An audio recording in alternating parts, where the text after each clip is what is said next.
C'est une vente importante qui va se dérouler ce soir à la Cigale à Paris. La salle de spectacle a été réquisitionnée par l'étude Milon-Cornette de Saint-Cyr, qui, évolution du marché de l'art oblige, a ouvert un département street art et graffiti.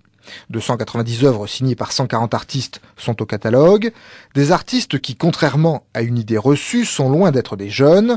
David Benamou, l'un des experts de cette vente. La première génération d'Américains, ils ont tous plus de 60 ans. Si on prend les pochoiristes français, ils ont tous entre 50 et 60 ans aussi. Il y en a encore quelques-uns qui sont encore dans la rue. Là, dans cette vente, en fait, on a pris vraiment les gens qui ont marqué le street art. C'est-à-dire qu'on n'a pas pris les gens par rapport à s'ils vendaient cher ou pas.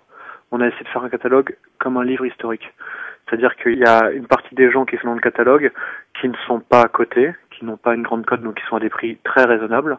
Mais on sait que par rapport à leur passé, par rapport à tout ce qu'ils ont fait, ce sera des valeurs sûres pour le futur. Qu'est-ce qui intéresse les collectionneurs dans le street art ?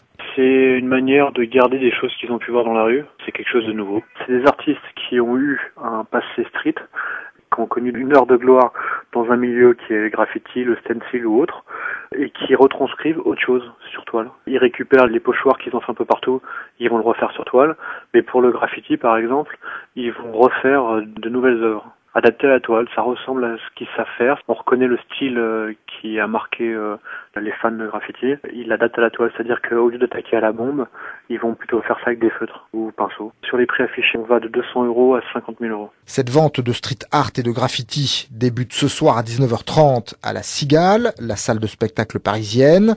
Plus d'infos et l'agenda des manifestations du week-end partout en France sur france-info.com, rubrique l'agenda du chineur.